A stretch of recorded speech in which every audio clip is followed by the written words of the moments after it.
Hi students, my name is Seema और आज हम लोग जो 10th स्टैंडर्ड का लेसन स्टार्ट किया था उसका नेक्स्ट पार्ट देख रहे हैं. That is the cell biology and the biotechnology. This is the 14th part of this lesson. तो इस पार्ट में हम लोग देखने वाले हैं important stages in the field of biotechnology. So I have make a comparative study of different types of revolution which takes place due to biotechnology. The first revolution हुआ था, that is the green revolution, white revolution and the blue revolution.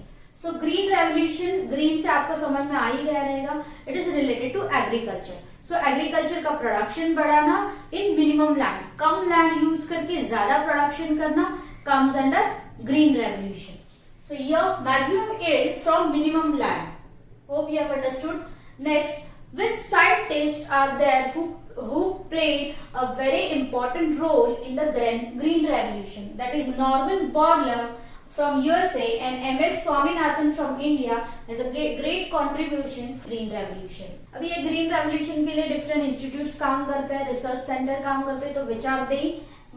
Some of the examples I have written over here. That is Indian Agriculture Research Institute (IARA), which is in New Delhi, National Citrus Research Institute, it is in Nagpur, and National Indian Institute of Sciences.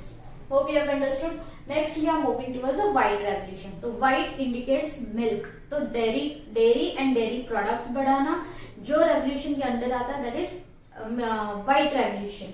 So increased production of dairy and dairy products comes in white revolution. So was one more important person or the scientist who played very important role in the dairy production, increasing the dairy production, is called Vergis Kurian. तो इन्होंने बहुत important role play किया है production बढ़ाने के लिए. तो different methods has been used और cooperative level पे लोगों को जमा करना, उनको animal husbandry का importance समझाना, फिर मिल्क और मिल्क प्रोडक्ट पे प्रोसेस कैसे होता है वो सब एक्सप्लेन करना.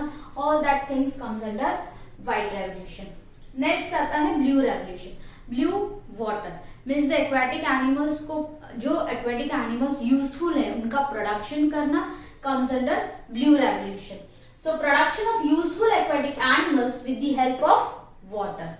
The Neel Kranti mission in 2016 was adopted by the government where they are providing 50 to 100% subsidies. Subsidy देते थे जिसके वजह से लोगों को ज्यादा एग्रीकल्चर, पीसी कल्चर करने के लिए, या different types of blue revolution के अंदर पीसी कल्चर भी आता है, तो प्रोडक्शन बढ़ाने के लिए हेल्प होता था.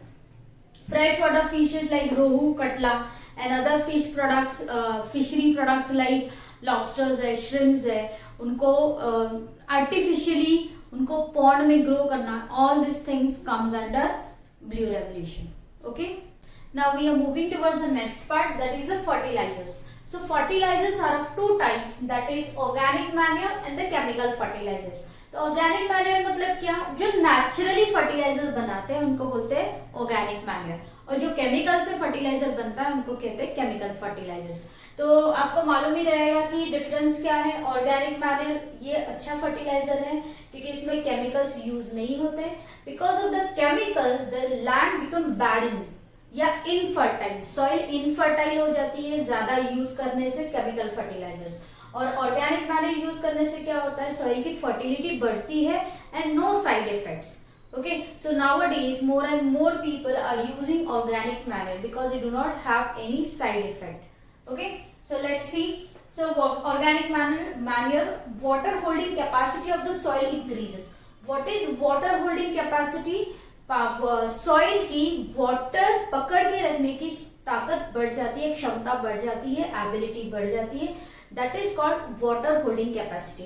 अगर सॉइल की वाटर होल्डिंग कैपेसिटी ज्यादा रहेगी तो उसमें प्लांट्स अच्छे से ग्रो हो सकते हैं. I give you one example. अगर तुम लोग आप सैंड देखेंगे, रेत, तो सैंड में अगर हम लोग पानी डालते तो सीधा बह जाएगा, मतलब उनके जो पार्टिकल्स है उसमें वाटर होल्डिंग कैपेसिटी नहीं है. अगर हम लोग कुछ मिट्टी लेंगे और मिट्टी में पानी डालेंगे तो मिट्टी क्या करेगी, वो पानी सोख लेगी, गीली हो जाएगी और कीचड़ भी होता है. So that is water holding capacity. So due to organic manure, water holding capacity of the soil increases. Here production increases, but they have side effects. Here they do not have any side effects. Understood? Next, the fertility of the soil increases. Here the fertility of the soil decreases day by day. Okay, hope you have understood.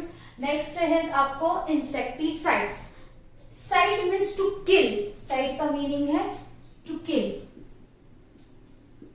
Insecticides means insect को kill करना। So anything whatever you are using to kill the insect is called insecticides. So different types of insecticides are there. If you look at the farmer's friend, farmer के friend कौन है, earthworm है, then different types of birds है। तो इसके अलावा भी there are so many microorganisms which are present or insects are present which are harmful to the crop. So ऐसे टाइम पे insecticide use करना पड़ता है। But this insecticide again it contains the chemical, so it polluted the land also and the environment also. So different, I have given the example of pesticides. Pest means the organism which causes harm. Okay, side means to kill. So which are the pesticides? DDT, malathion. These are the two examples of the pesticides. Next है organic farming. Organic farming, जैसे हम लोग ने अभी just देखा कि organic manure use करने से सॉइल की फर्टिलिटी बढ़ती है, while the chemical fertilizers use करने से सॉइल की फर्टिलिटी कम होती है। Same thing happen as we are using more and more fertilizers, chemical fertilizers, production तो हो रहा है, प्लांट अच्छे से ग्रो हो रहा है, लेकिन उसमें न्यूट्रिशन वैल्यू कम होती है या लेस होती है, बहुत लेस होती है। तो जिसकी वजह से हम लोग को जितना न्यूट्रिशन चाहिए उतना नहीं मिलता। So nowadays people are moving towards organic farming. In organic farming chemical fertilizers are ban, no chemical fertilizers. तो वहां जितने भी प्लांट्स ग्रो होते हैं उसमें केमिकल फर्टिलाइजर यूज नहीं करते, उनकी ग्रोथ के लिए organic manures are used. Okay, so organic farming, adverse effect of chemicals and fertilizers. Pesticides, there are so many chemicals. Chemical fertilizer में पेस्टिसाइड, पेस्ट को किल करने के लिए जो इंसेक्टिसाइड या पेस्टिसाइड यूज करते हैं उसमें भी केमिकल्स होते हैं, जिसकी वजह से सॉइल की फर्टिलिटी कम होती है और उसका एडवर्स इफेक्ट होता है। तो eco friendly fertilizers like manure is used. Just now I told you manure is used.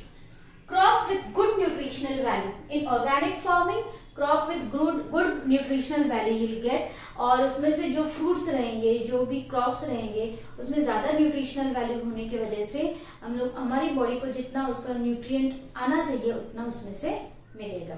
Healthy food. Okay, next आता है एपीकल्चर। एपीकल्चर में क्या आता है?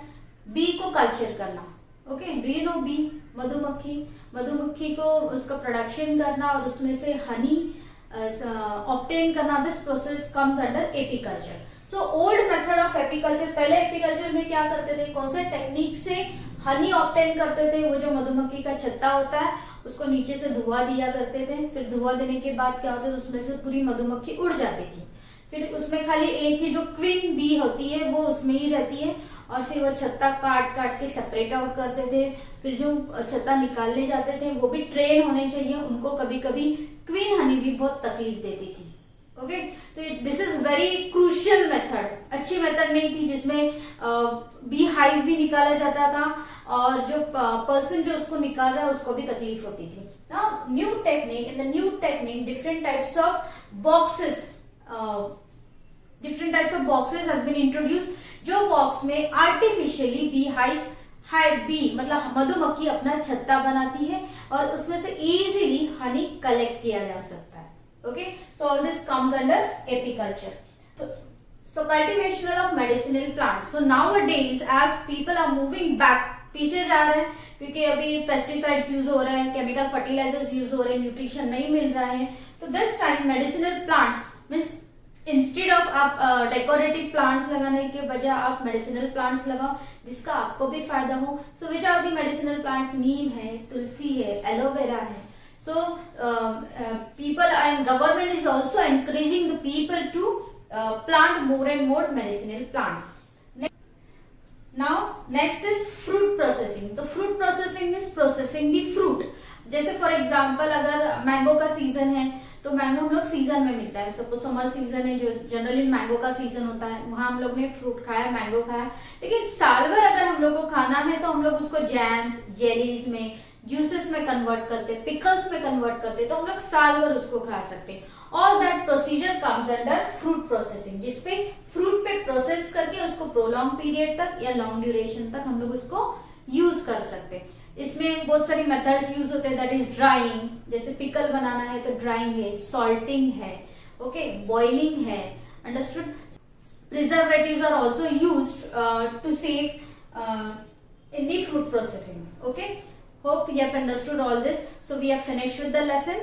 If you like my video, please like it, share it, subscribe it, and press the bell icon to get the notification. And if you have any comments, please mention in the comment box. Thank you.